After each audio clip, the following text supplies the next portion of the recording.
People claim death is the only true end. But when the phone I buried next to my son 24 years ago suddenly started ringing, I knew they were lying. It was his voice on the line. Secrets do not stay underground forever. As the truth clawed its way up from the grave, I realized the one who buried my life was not death at all. It was the living. My name is Eleanor Marwick. I am 56 years old, living out the remainder of my days in a weathering timber cabin on the edge of Franklin Ridge. To the few neighbors who wave at me from their trucks, I am just the widow who buys too much birdseed and keeps her curtains drawn against the cold. They do not know that I spent 30 years hunting discrepancies for the Federal Civic Service Bureau. I was a financial oversight officer. My job was to find the rot in the numbers before it brought the house down. I was good at it. I could spot a missing decimal point or a laundered fund from 3 states away. But I missed the rot in my own life until it was far too late. My son, Jonas Marwick, died 24 years ago. It was a car crash on a slick highway just 3 days after his 17th birthday. The police told me the fire had been too intense for an open casket viewing. I remember standing over that polished mahogany box, the smell of lilies choking the air, feeling a desperate, irrational need to give him one last thing. I had slipped his bulky grey Motorola phone into the pocket of his suit jacket before they sealed the lid. It was a foolish gesture. I knew there were no cell towers in the grave, but he had loved that phone. It was his connection to the world, and I could not bear to let him go into the dark without it. I watched them lower him 6 feet down, and I told myself that was the end. Since then, my life has been a slow erosion. My husband followed Jonas into the earth 5 years later, his heart giving out under the weight of grief.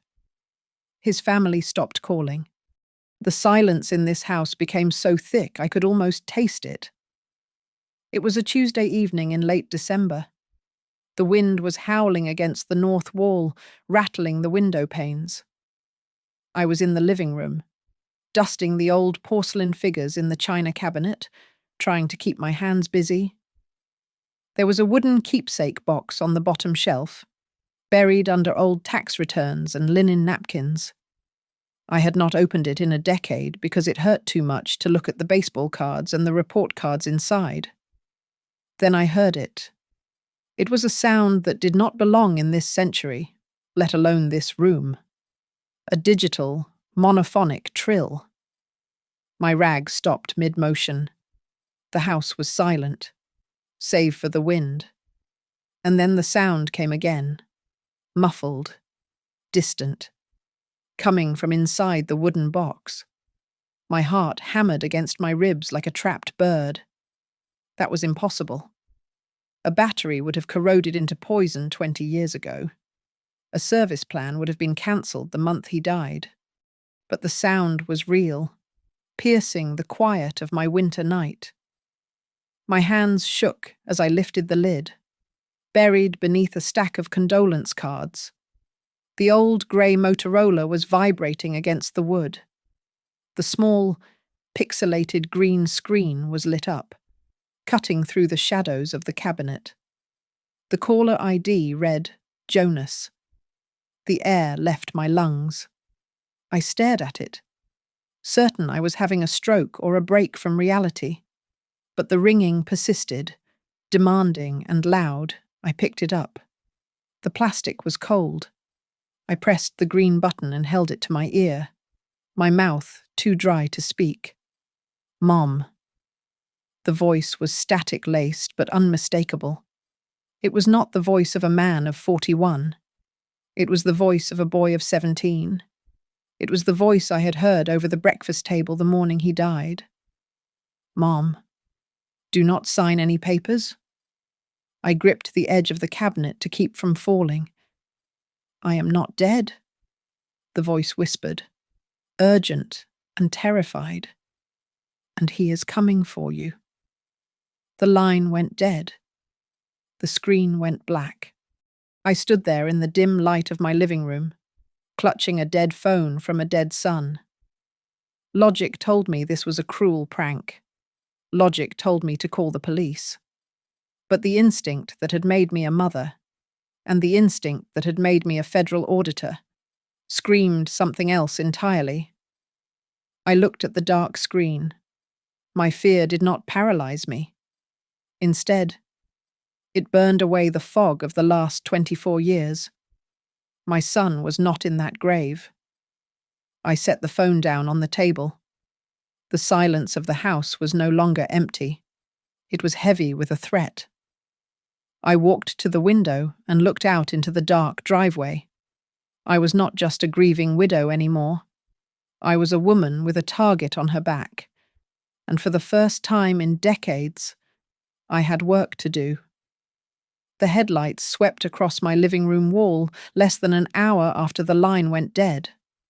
I had barely enough time to shove the Motorola deep into the pocket of my cardigan before the pounding started on the front door. It was Melanie, my former daughter-in-law, and my grandson, Peter. They did not wait to hear an invitation. They breezed in with a gust of freezing air and an energy that felt less like a family visit and more like a raid. Melanie wore a coat that probably cost more than my car, but I could see the fraying hem of her sleeves. Peter, a tall boy of 23 who usually avoided eye contact, stood by the door like a sentry. He looked tired. Melanie wasted no time on pleasantries. She sat at my kitchen table and spread out a thick stack of legal documents. She called it a full power of attorney. She told me she was worried about me. She said the neighbors had seen me talking to myself and that I was becoming forgetful. She said it was time for someone responsible to handle my assets. I looked at her, really looked at her, with the eyes of a woman who had spent 30 years auditing government fraud. Her pupils were dilated, her movements jittery. I knew she had invested heavily in a boutique real estate firm that went bankrupt 2 months ago. I knew she was drowning in debt. She did not care about my memory. She cared about the equity in this house and my government pension. I pushed the papers back across the table. I told her no. The mask of concern slipped instantly. Her face hardened into something ugly and sharp. She stood up, her chair scraping violently against the floorboards. She shouted that I was senile, that I was a danger to myself, and that she was doing this for my own good, whether I liked it or not. Before I could respond, the front door opened again. A man I did not know walked in. Melanie introduced him as Dr. Holden, a specialist she had consulted. He was carrying a black medical bag. He spoke with a calm, oily condescension, telling me he was there to help me relax. He produced a syringe and a small bottle of pills. This was not a consultation. This was an ambush. My heart hammered against my ribs. But Jonas's voice echoed in my mind. Do not sign. He is coming. Panic would only prove their point. I forced myself to sit perfectly still. I folded my hands on the table and looked at them with cold indifference. Melanie did not like my silence. She grabbed a porcelain vase from the counter, a blue piece my husband had bought in Charleston, and smashed it on the floor. Shards of pottery exploded across the linoleum. She screamed, accusing me of throwing it, trying to manufacture the evidence of a violent episode right there in front of the doctor.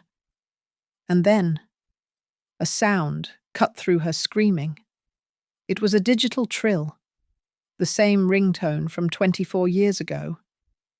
Melanie froze. Peter looked around in confusion. Dr. Holden looked down at his own coat pocket. The sound was coming from him.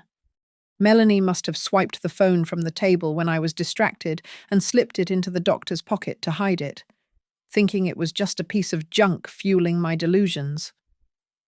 but it was ringing. Dr. Holden reached into his pocket and pulled out the grey Motorola. The screen glowed green in the dim kitchen light. The name Jonas flashed clearly across the display. The room went dead silent. The colour drained from Melanie's face, leaving her pale and trembling. It was not just shock, it was terror.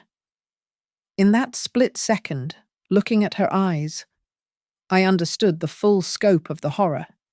She was not just here for my money.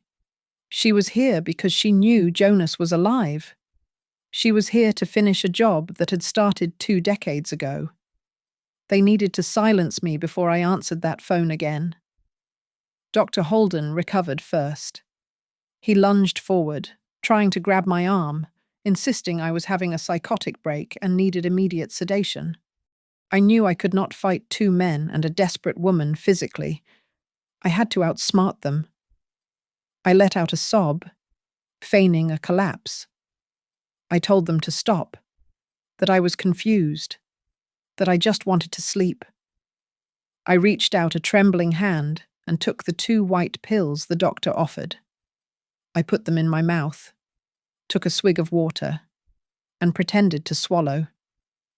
As I slumped back in the chair, hiding the dissolving bitterness under my tongue, I watched them exchange a look of relief. They thought they had won. They had no idea who they were dealing with. I stumbled into my study and threw the heavy brass bolt of the lock just as Melanie's footsteps reached the hallway. I leaned against the door for a second, listening to her muffled voice asking the doctor if the sedative would kick in quickly. I did not wait to hear his answer. I moved to the potted fern in the corner and spat the dissolving white paste from my mouth, wiping my tongue on my sleeve to rid myself of the bitter chemical taste. My hands were steady now. The trembling old woman was gone. In her place stood the senior auditor who had once brought down 3 corrupt mayors in a single fiscal year. I sat at my heavy oak desk and woke up my computer. It was an older model, but it had the one thing that mattered: a legacy connection to the Federal Civic Service Bureau mainframe. When I retired, they revoked my badge, but they had forgotten to scrub my remote administrative clearance code. It was a ghost key, and I had kept it for a rainy day. I never imagined that rain would look like this. I bypassed the modern security protocols using a backdoor command I had written myself in 1998.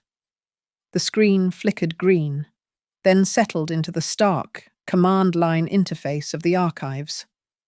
I typed in a query I had avoided for 2 decades. Subject: Jonas Marwick. Status: deceased. The file opened. I skipped the autopsy report I had memorized years ago and went straight to the legal certification of death. My eyes narrowed. There, at the bottom of the digital scan, was my signature authorizing the cremation. I zoomed in. The loop on the letter E was too wide. The slant was 12 degrees too sharp to the right. I had not signed that document. Someone had forged my hand, and they had done a rushed job of it. I dug deeper. I pulled up the accident investigation log. The metadata showed that the file had been modified 7 times between 2001 and 2005.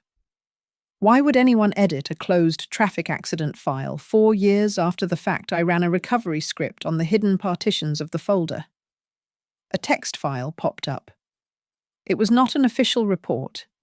It was a fragment of a digital journal, dated 6 months before the crash. The text was simple, written in the syntax of a terrified 17-year-old boy.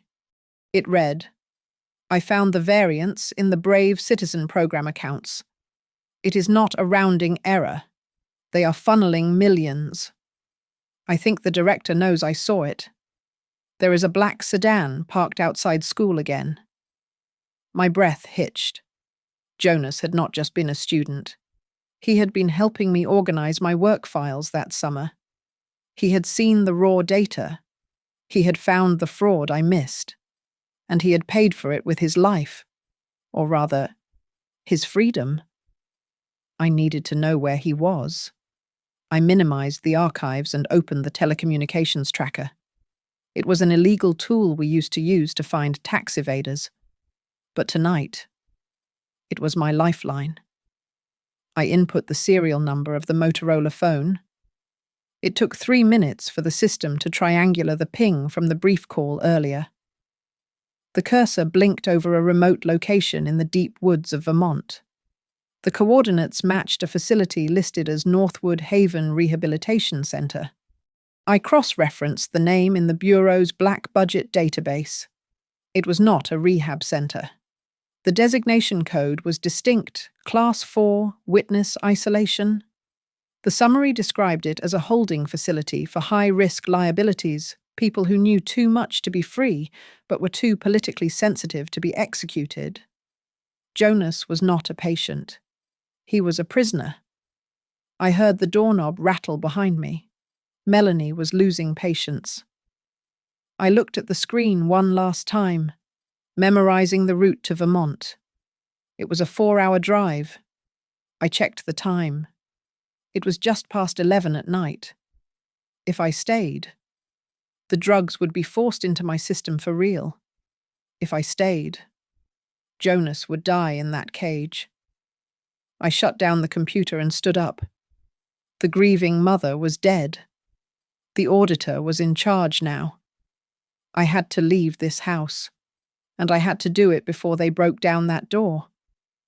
I heard the handle of the study door rattle violently. Melanie was no longer pretending to be polite. She knew I had not swallowed those pills. Her voice came through the wood, sharp and hysterical. She was on the phone, but she was screaming loud enough for me to hear every word. She was talking to the police dispatcher. She told them I had a knife. She told them I was threatening to slit my own throat and that I had already attacked Dr. Holden. It was a masterful performance, a lie woven so quickly and seamlessly that I knew she had practiced it. I looked at the clock. If the police arrived, they would not arrest me. They would detain me under an emergency psychiatric hold. 72 hours. That was the standard procedure for a senior citizen displaying violent tendencies. By the time they let me out 3 days from now, Jonas would be moved. Or worse, he would be dead. I could not let that happen. I moved the heavy oak bookcase just enough to access the small service door that led to the basement stairwell. It had been painted shut for years, but adrenaline is a powerful tool. I kicked the frame hard, shattering the old paint seal, and squeezed through into the darkness. I stumbled down the wooden steps, the smell of mildew and damp earth filling my lungs. I did not turn on the light. I knew this house better than I knew the lines on my own face. I found the rear exit, a storm door secured by a rusted slide bolt. I grabbed a hammer from my husband's old workbench and struck the bolt. Once, twice. The metal groaned and snapped. The cold night air hit me like a physical blow as I burst into the backyard. The snow was ankle-deep, soaking through my slippers instantly, but I did not feel the cold. I ran toward the detached garage where my 1998 Oldsmobile sat under a tarp. It was a heavy, iron beast of a car, nothing like the plastic toys people drove today. I tore the tarp off and threw myself into the driver's seat. I prayed the engine would turn over. It coughed, sputtered, and then roared to life with a deep, throaty rumble. I did not turn on the headlights. I could not risk it. I backed out of the driveway by the light of the moon alone. Just as I shifted into drive, the front door of the house flew open. Melanie and Dr. Holden ran out onto the porch. I saw Holden point toward the garage. They scrambled toward Melanie's silver sedan. I stomped on the gas pedal. The heavy rear tires spun in the snow before catching gravel. I shot down the driveway and swerved onto the main road, still running completely dark. My heart was pounding so hard I could hear it over the engine. In the rearview mirror, blinding LED lights flared to life. They were coming. Melanie drove aggressively. Her car was faster, lighter, and handled the ice better. She gained on me quickly, her high beams flooding the interior of my car, blinding me. She was close enough to bump my bumper. She wanted to run me off the road before I reached the highway. But she did not know these roads. I did. I watched the gap close. 50 yards, 20 yards, 10 yards. Ahead. I saw the narrow cut in the tree line that marked the old logging trail. It was barely a road, just a strip of dirt and ice that wound through the dense pine forest. I waited until the last possible second. I yanked the steering wheel hard to the left and slammed the brakes. The Oldsmobile fishtailed, sliding sideways, heavy and dangerous. The rear quarter panel clipped a sapling, but the car straightened out and bit into the dirt.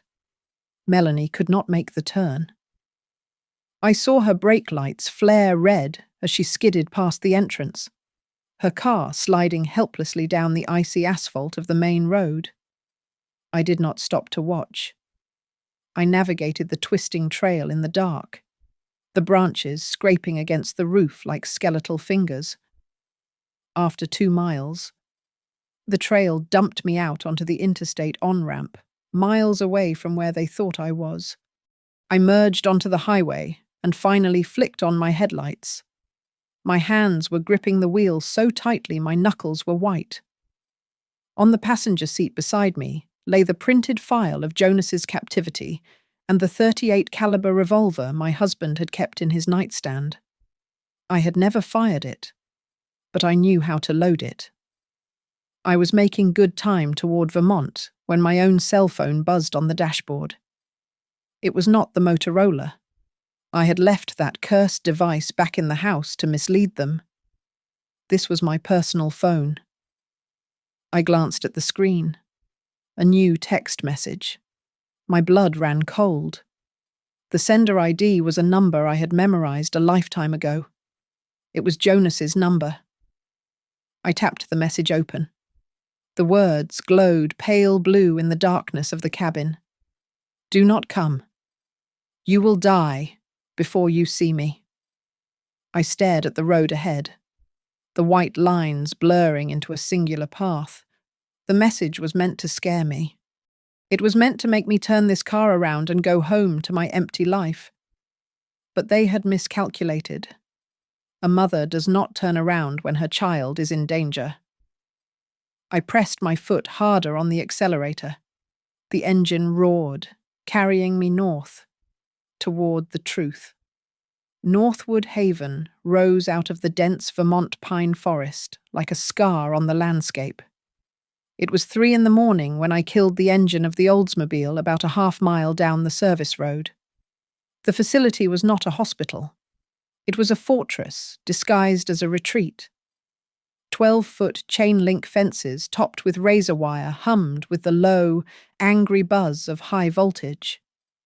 There were guard towers at the perimeter, but they looked dark, relying on cameras and motion sensors rather than human eyes. I did not cut the fence. I did not crawl through the mud. I did what I had done for 30 years at the bureau.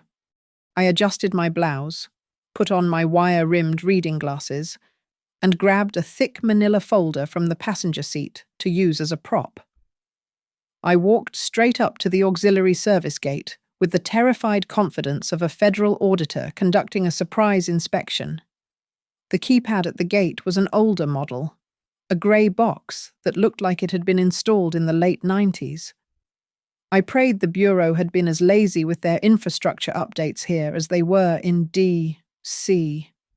I punched in a legacy override code, 0922 Alpha. It was a universal maintenance sequence used by senior oversight officers during the Clinton administration. The light on the box blinked red once, then turned a solid, welcoming green. The heavy steel gate slid open with a groan of rusted gears. I walked into the compound. The silence was absolute. It was not the peaceful silence of a sleeping hospital. It was the stifled silence of a prison. I entered the main building through a side maintenance door that the same code unlocked. The air inside was freezing. The thermostat must have been set to 60 degrees. The hallway stretched out before me, bathed in the sickly yellow glow of flickering fluorescent lights. There were no nurses at stations, no televisions playing softly in waiting rooms. Every door I passed was a heavy steel slab with a small reinforced viewing window, and every single one was locked from the outside. I made my way to the administrative wing. My instincts led me to a room labelled Records Archival. The door was locked, but the lock was a simple tumbler mechanism. I used a tension wrench and a paperclip from my folder, a trick a frantic actuary had taught me during an audit in 1989. The door clicked open. Inside, rows of filing cabinets stood like tombstones. I did not need to search for long. On a desk in the corner, a stack of files sat under a dust cover, marked with red tape. The label read, Project Thorn. I opened the first folder. My hands shook, not from cold, but from rage. The documents described a black budget program authorized under the guise of witness protection. It detailed a method of involuntary protective custody for minors deemed liabilities to national security. I read the criteria for selection. They targeted subjects who possessed intelligence that could destabilize agency operations, but were too young to be legally prosecuted and too connected to be liquidated without questions. And there was his name, Jonas Marwick. The file stated clearly that the subject had intercepted financial routing numbers linking the FCSB to an illegal offshore laundering scheme. The car crash had been a staged extraction event. They had not killed my son. They had stolen him. They had kept him here for 24 years to wait out the statute of limitations on the crimes he had witnessed. I turned to the computer terminal on the desk. The screensaver was bouncing a generic agency logo. I hit the spacebar. A window popped up, flashing a bright red alert banner that made my heart stop. Urgent subject, 17 M. Jonas Marwick has regained full consciousness following scheduled sedation. Vital signs elevated. Subject is exhibiting extreme agitation. Protocol 0 is in effect. No contact with outside personnel at all costs. I stared at the glowing letters. He was here, he was alive, and he was awake. The government had buried him to save themselves, but they had forgotten one variable in their equation.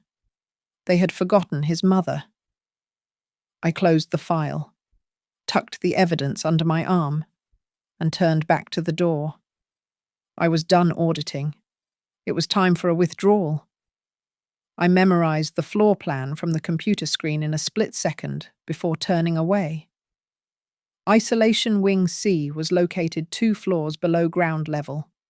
I moved down the sterile hallway with a speed that defied my age, my shoes making no sound on the polished linoleum. I rounded a sharp corner and nearly collided with a security guard. He was a large man, holding a lukewarm cup of coffee, looking bored until he saw me. He stepped back, his hand instinctively dropping to the baton on his belt. He started to say I could not be down there. I did not give him a chance to finish. I straightened my spine and glared at him over the rim of my glasses, channeling every ounce of authority I had wielded during my 30 years at the Bureau. I snapped at him, demanding to know why the corridor was unguarded during a Level 5 audit. I told him I was Assistant Director Vance from the Oversight Committee, and that I had been sent to verify the asset count before the budget meeting at 6 in the morning. I asked him if he wanted to be the one to explain to the director why his audit was delayed. The guard hesitated. The confidence in my voice threw him off balance. He stammered that he had not seen an entry log. I told him that was because it was a black site spot check and walked right past him as if he were part of the furniture. I made it 20 feet down the hall before I heard him key his radio behind me. He was calling Central to verify my credentials. I knew I had seconds. I broke into a run just as the radio squawked a denial. A moment later, the hallway was bathed in a pulsing red light, and a deafening klaxon began to howl. The alarm was actually a blessing. The noise covered the sound of my frantic footsteps. I reached the heavy steel door marked 17M. It was locked, obviously, but there was a custodial cart abandoned in the chaos of the hallway. I grabbed a heavy steel hook used for wringing out industrial mop heads. I jammed the metal tip into the gap between the lock plate and the frame and threw my entire body weight against it. The mechanism groaned. I pushed harder, screaming silently with the effort, until the wood and metal splintered with a loud crack. The door swung inward. The room smelled of antiseptic and stale air. In the corner, curled on a thin mattress, was a man. He sat up, shielding his eyes from the sudden intrusion of the red emergency lights. He was gaunt, his cheekbones protruding sharply against pale, papery skin. He looked nothing like the athletic teenager I had buried. But then he looked at me, and I saw the eyes. They were the same deep, thoughtful brown eyes that used to look up at me over a bowl of cereal. "Mom?" he whispered. The word cracked, unused to being spoken. I dropped the metal hook and rushed to him. He tried to stand but stumbled, his legs weak from atrophy. I caught him. Holding him felt like holding a ghost. He was so thin I could feel every rib through his scrub shirt. We sank to the floor together, weeping. I held his face in my hands, touching the scars on his forehead, needing to prove to myself that he was real. He clung to me, shaking. He told me in a rush of broken sentences about the last 24 years. He spoke of dark rooms, of doctors asking him the same questions about the financial codes he had seen, and of the pills they forced him to take to keep his mind foggy. He had never stopped waiting for me. I tried to pull him up, telling him we had to go, that the guards were coming. But he gripped my arm with a surprising strength. His eyes were wide with terror, but not for himself. "Mom, listen to me," he rasped, his voice urgent. "They did not just keep me here to hide the money. They kept me here as leverage. They knew you would eventually find out." He looked at the door, then back at me. "It is not just me they are threatened by," he said. "The person they really want is you." We stepped out of the cell into a nightmare of flashing red lights and slamming steel. The facility was not just raising an alarm, it was sealing itself shut. Massive blast doors began to descend at the far end of the corridor, cutting off the main route back to the administrative wing. I threw Jonas's arm over my shoulder, taking the brunt of his weight. He was light, terrifyingly so, like a bird made of hollow bones. We made it to a junction point where a security station sat abandoned. On the wall, a bank of monitors flickered with live feeds from the perimeter. I stopped dead. I saw my Oldsmobile on the screen, surrounded by black SUVs.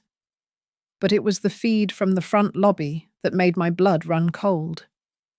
Melanie was marching through the entrance, flanked by 4 men in tactical gear who were definitely not government employees. Walking beside her was Dr. Holden. Jonas made a sound that was half gasp, half whimper. He pointed a shaking finger at the screen. "That man," he whispered. "He is the one who signed the orders. He is the one who made me forget who I was for a long time." Rage flared in my chest, hot and sharp, but I shoved it down. We had to move. The sound of heavy boots echoed from the stairwell to our left. They were already inside. We scrambled down a service hallway, but the voices were getting louder. I spotted a heavy insulated door marked cold storage and shoved Jonas inside, pulling the door shut behind us just as a beam of a flashlight cut through the space we had occupied a second earlier. The cold hit us instantly. It was a deep, industrial freeze designed for storing medical samples or cafeteria bulk. Jonas collapsed against a shelf of wire racks. His teeth began to chatter immediately, violent and uncontrollable. His body had 0 fat reserves to protect him. I saw his eyes roll back, his eyelids fluttering. He was going into shock.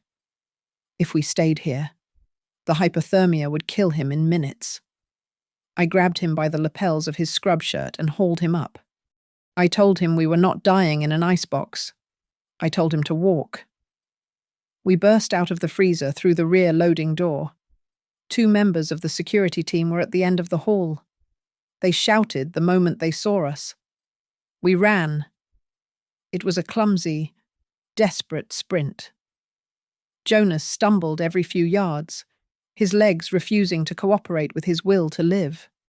I had to practically carry him, my own heart hammering against my ribs like a sledgehammer.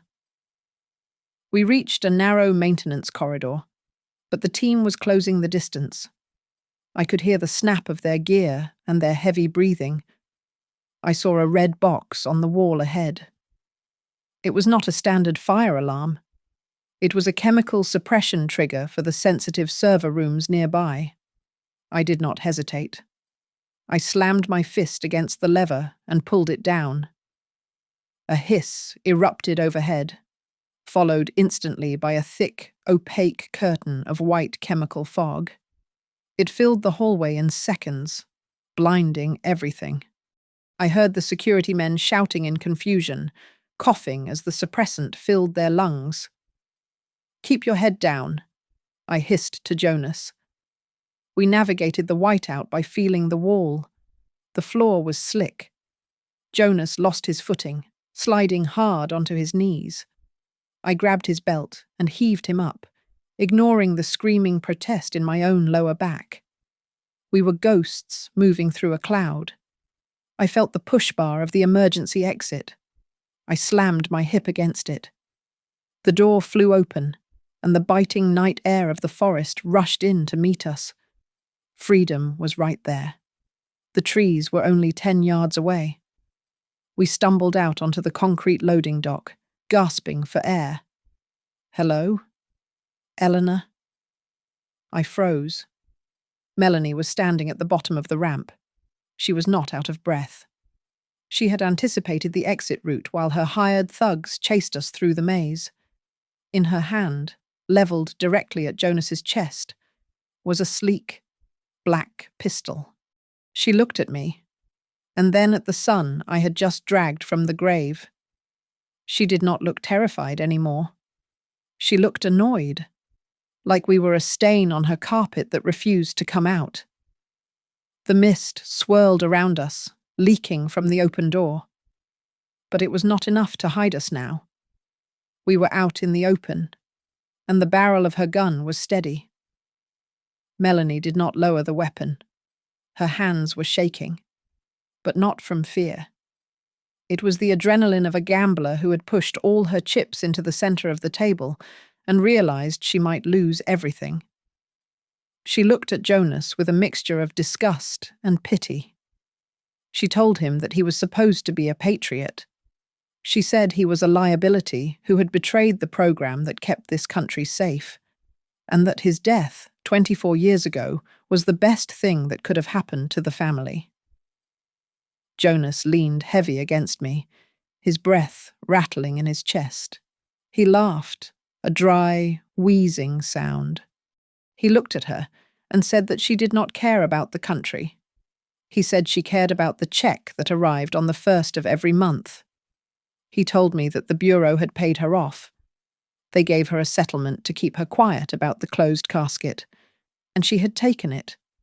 She had known the casket was empty. She had known for 2 decades that her husband's brother was rotting in a cell, and she had bought new cars with his silence. Melanie's face twisted. She screamed that she had done what was necessary to survive. She said that if we walked out of there, her life was over. She would go to prison for fraud and conspiracy. She tightened her grip on the trigger. She was going to kill us right there on the concrete dock. I stepped in front of Jonas. I looked her dead in the eye. I told her to go ahead and shoot. I told her it did not matter anymore because the files were already gone. I lied. I told her that while I was in the records room, I had set up an automated transfer.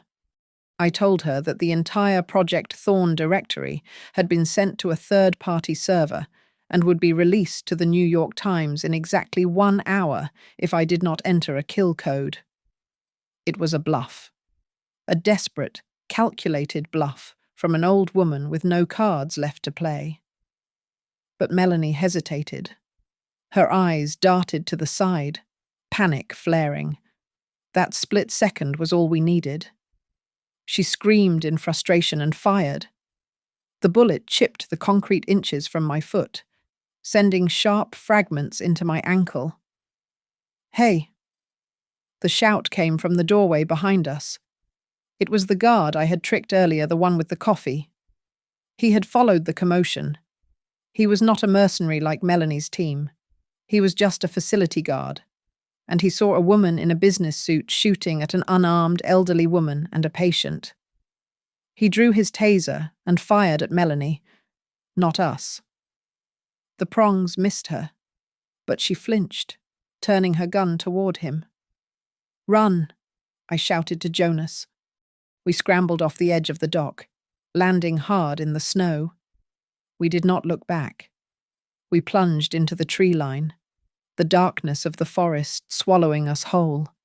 Behind us, I heard more shouting and another gunshot, but I focused only on the crunch of snow under my slippers and the labored breathing of my son.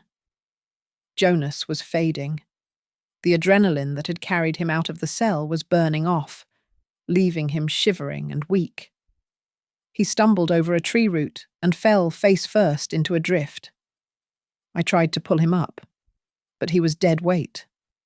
He whispered that he could not go any further. He told me to leave him. I told him to shut up. I grabbed him under the arms and dragged him. We moved deeper into the woods, away from the lights of the facility.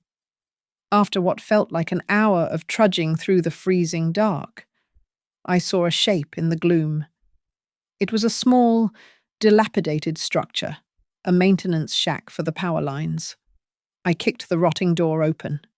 It was empty, smelling of rust and rat droppings, but it was shelter.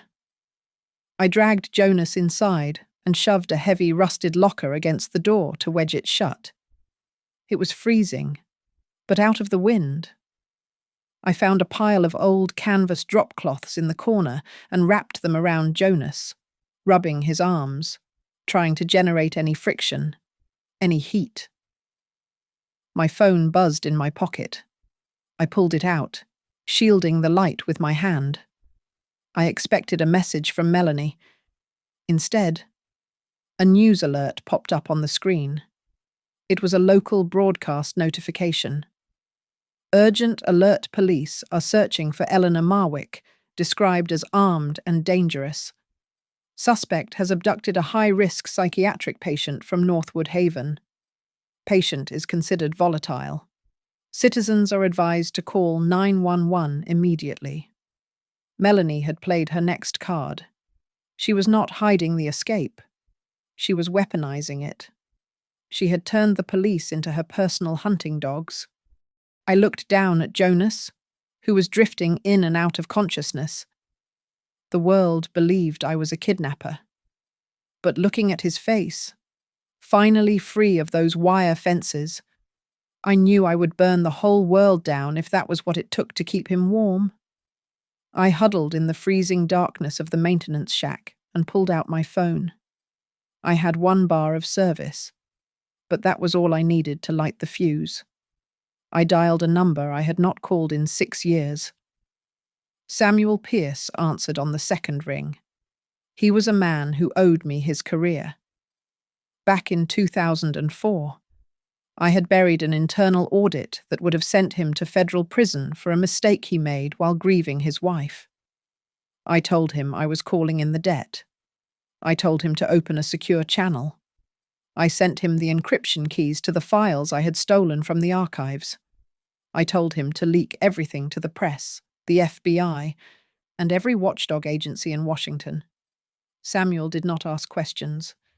He simply said he would burn the bureau to the ground for me.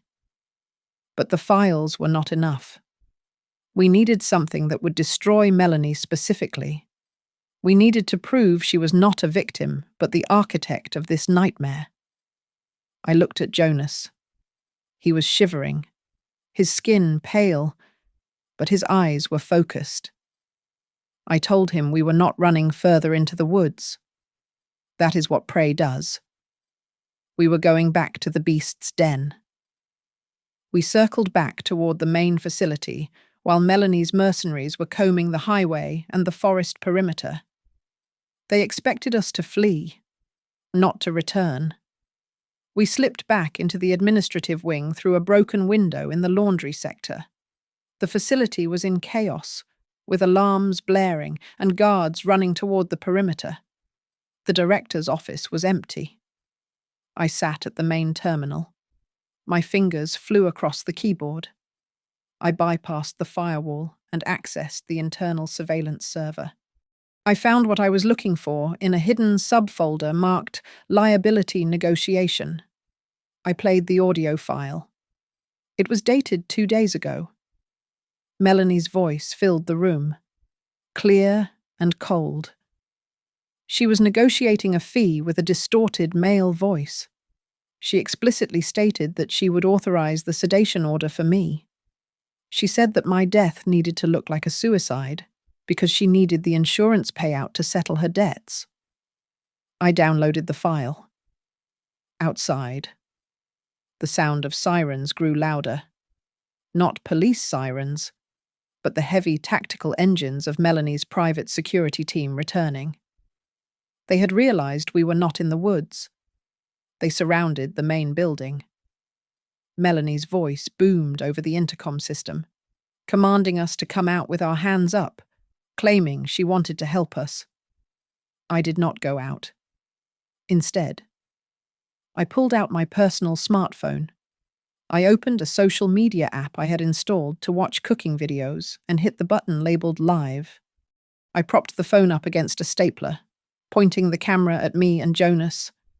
The viewer count started at 0, then 10, then 500. I introduced myself.